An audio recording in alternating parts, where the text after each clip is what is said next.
اچھا، اسلام کے اندر عورت کے حقوق میں بہت بڑا حق عورت کا حق مہر بھی ہے۔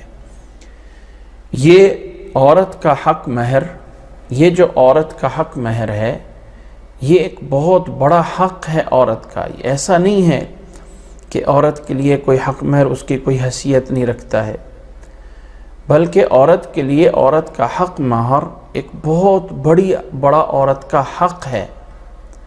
یہ بہت بڑا عورت کا حق ہے کہ عورت کو جو ہے وہ دیا جائے۔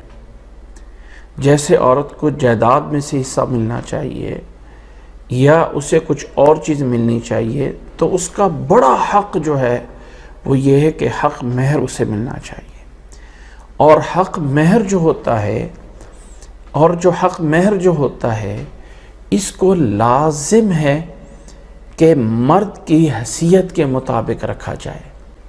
یہ نہیں ہے کہ شادی پہ جو ہے وہ لاکھوں کروڑوں خرچ کیے جا رہے ہوں اور حق مہر کتنا ہے، لو جی 200 روپے رکھ لو، او جی 500 روپیہ رکھ لو، او جی 5000 روپے رکھ لو۔ نہیں، شادی میں جو اصل خرچہ ہے نا، جس میں آپ دوسرے کو زکوٰۃ بھی دے سکتے ہو، وہ اس کا حق مہر ہے کہ بھائی حق مہر لے لو، زکوٰۃ لے لو اور اپنا حق مہر جا کے ادا کر لو، کیونکہ بندہ مقروض ہے، وہ اس پہ قرض ہوتا ہے۔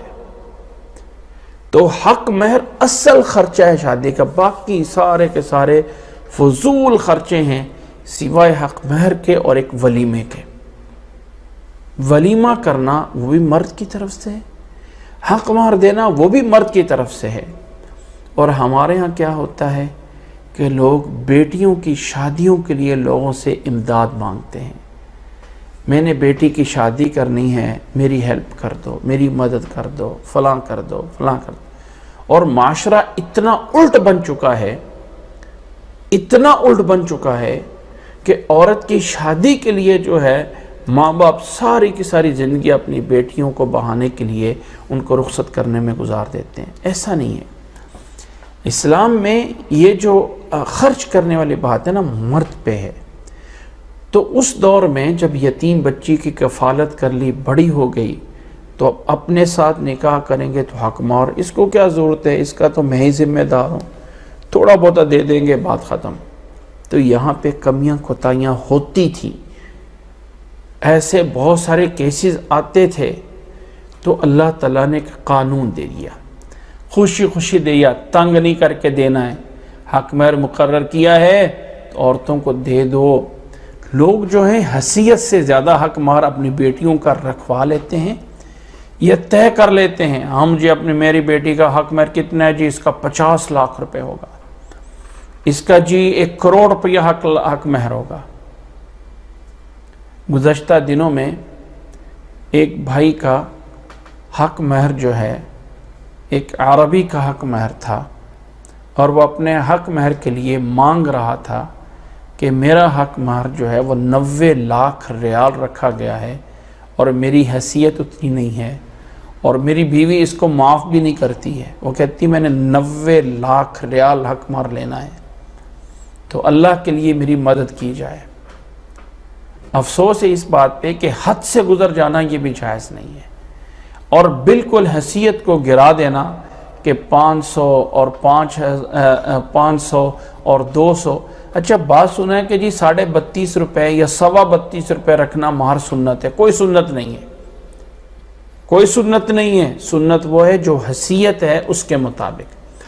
اللہ نے فرمایا وَآتُوا النِّسَاءَ صَدُقَاتِهِنَّ نِحْلَةً، انہیں جو ہے وہ آسانی اور خوشی سے جو ہے ان کا حق مہر جو ہے وہ ان کو دے دیا کرو۔ اس میں جو ہے اللہ تعالیٰ نے فرمایا تم جو ہے وہ کوئی ایسا نہ کرو، جو ان کا خوشی سے دے دو، ان کو دے دو۔ فَإِن طِبْنَ لَكُمْ عَنْ شَيْءٍ مِّنْهُ نَفْسًا، اگر وہ اپنی خوشی سے اس حق مہر پورے کو یا اس میں سے کچھ حصے کو چھوڑ دیں تو فَكُلُوهُ هَنِيئًا مَرِيئًا، تو اسے بڑے ہی شوق سے اور بڑے ہی اچھے انداز سے اس کو کھا لو، یعنی اس کو رکھ سکتے ہو۔ اگر عورت اپنے خامد کو خوشی سے حق مہر چھوڑ دے، زبردستی نہیں چھڑایا جا سکتا، زبردستی نہیں چھڑایا جا سکتا، خوشی سے معاف کر سکتی ہیں۔ اور یہ ان کا معاف کر دینا خامد پہ احسان ہوتا ہے. احسان کر رہی ہیں، اور خامد اس کو احسان سمجھیں کہ ہماری بیوی ہمارے اوپر احسان کر رہی ہے. فرمایا فَإِن طِبْنَ لَكُمْ عَنْ شَيْءٍ مِّنْهُ نَفْسًا، اپنے آپ سے، تمہارے کہنے پہ نہیں، زبردستی نہیں، اگر وہ کچھ معاف کر دیں فَكُلُوهُ هَنِيئًا مَرِيًّا، اس کو تم ایک اچھے انداز سے جو ہے وہ کھا سکتے ہو، زبردستی معاف نہیں کروا سکتے، یا کوئی ہیلے سازی کر کے معاف نہیں کروا سکتے. عورت خوشی سے معاف کرنا چاہے تو کر دے. لیکن یہاں سے ایک اور بات بھی سمجھ لیں، بعض دفعہ عورت معاف کر دیتی ہے اور پھر ٹائم آنے کے بعد پھر دوبارہ مطالبہ شروع ہو جاتا ہے. معاف کر دیتی ہیں اور پھر ٹائم آنے کے بعد دوبارہ پھر مطالبہ شروع ہو جاتا ہے.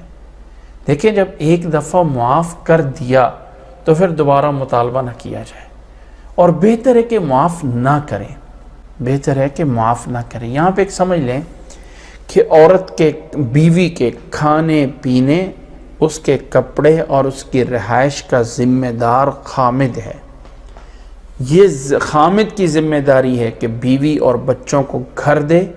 یہ خامد کی ذمہ داری ہے اسلام کے اندر کہ بیوی اور بچوں کو کپڑے دے، ان کو کھانا دے ایک معروف طریقے سے. یہ بوجھ خامد پہ ہے. عورت اپنا حق مہر جو ہے وہ الگ سے اس کی جائیداد ہے. عورت کا اپنا زیور الگ سے اس کی جائیداد ہے. اگر عورت کو اپنے باپ کی طرف سے کوئی بہت بڑی وراثت بھی آئی ہو تو وہ خامد اس کا حقدار نہیں ہے، وہ عورت ہی کی ہے. عورت کے اپنے حق مہر میں یا والد کی طرف سے بڑی جائیداد ہونے کے باوجود بھی اسلام کہتا ہے کھانے پینے اور کپڑے کی ذمہ داری خامد پہ آتی ہے. یہ تو اللہ معافی دے اسلام کو بدنام کیا گیا ہے، ورنہ جتنے حقوق اسلام میں عورت کے ہیں اتنے مرد کے بھی نہیں ہیں، اتنے مرد کے بھی نہیں ہیں جتنے عورت کے حقوق ہیں، جتنے سختی سے کہا گیا ہے. فرمایا فَإِن طِبْنَ لَكُمْ عَنْ شَيْءٍ مِّنْهُ نَفْسًا فَكُلُوهُ هَنِيئًا مَرِيًّا، اس کو ایک اچھے انداز سے تم لے سکتے ہو. اور یہاں پہ سمجھ لیں وہ میری مائیں اور بہنیں کہ خامد کو حق مہر معاف کبھی بھی نہ کریں، کبھی بھی نہ کریں. جتنی مرضی خوشی میں پیار میں آ جائیں اس کو کہیں وہ ادا کریں. ادا کرنے کے بعد واپس اس کو بطور تحفے بھی دے سکتی ہیں، واپس اس کی اولاد پہ بھی لگا سکتی ہیں، واپس اللہ کے راستے میں بھی لگا سکتی ہیں. لیکن اگر معاف کر دیا تو پھر بھول جائیں، پھر بار بار احسان نہ جتلائیں. حضرت عمر رضی اللہ تعالیٰ عنہ نے ایک دفعہ ایک گھوڑا جو ہے وہ کسی کو تحفے میں دیا، اور اس نے وہ گھوڑا ضائع کر دیا، یعنی اس کی تربیت نہیں کی ہے، اس کا برا حال کر دیا. انہوں نے چاہا کہ میں اسی سے وہ گھوڑا قیمتاً خرید لوں. اللہ کے نبی صلی اللہ علیہ وسلم سے پوچھا تو اللہ کے نبی صلی اللہ علیہ وسلم نے منع فرما دیا کہ نہیں، جو چیز تم نے دے دی ہے اس کو قیمتاً بھی واپس نہیں لے سکتے ہو، قیمتاً بھی واپس نہیں لے سکتے. تو حق مہر ایک بہت بڑا حق ہوتا ہے، اس کو معاف نہ کیا جائے، اور اگر کر دیا ہے تو پھر اس کو بار بار مطالبہ